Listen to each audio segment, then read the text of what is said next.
मेहनती किसान। एक गांव में रमेश नाम का एक किसान रहता था। वह बहुत मेहनती और ईमानदार व्यक्ति था।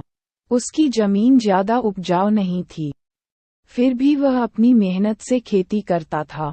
रोज सुबह जल्दी उठकर वह खेतों में काम करने जाता और देर रात तक मेहनत करता। रमेश का परिवार छोटा था। उसकी पत्नी गीता और 2 बच्चे, सोनू और मोनू। गीता भी रमेश के साथ खेतों में काम करती थी और बच्चों की देखभाल करती थी।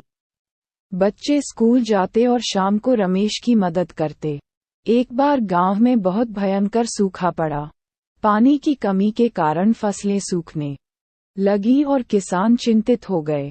रमेश ने हार नहीं मानी। उसने अपने खेत में कुआं खोदने का फैसला किया। कई दिन और रात की कड़ी मेहनत के बाद आखिरकार कुएं में पानी निकल आया।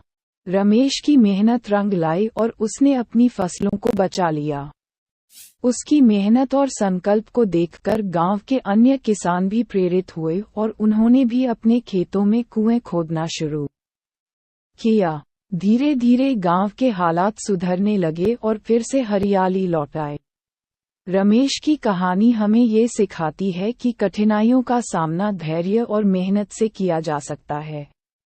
उसकी दृढ़ता और मेहनत ने न केवल उसकी बल्कि पूरे गांव की किस्मत बदल दी। दादी बनी चुड़ैल। एक समय की बात है।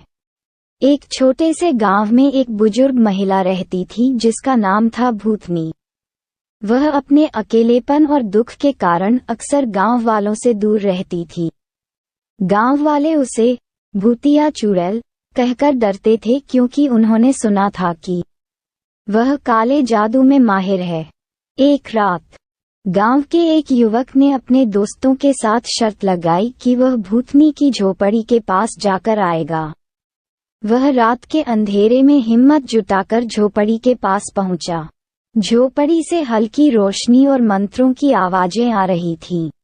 युवक ने हिम्मत करके झोपड़ी के अंदर झांका। उसने देखा कि भूतनी अकेले बैठी कुछ जड़ी बूटियों से दवा बना रही थी। उसकी आंखों में आंसू थे। युवक ने डरते डरते पूछा, तुम यहाँ अकेले क्यों रहती हो? भूतनी ने धीरे से उत्तर दिया, मैं कोई चुड़ैल नहीं हूँ।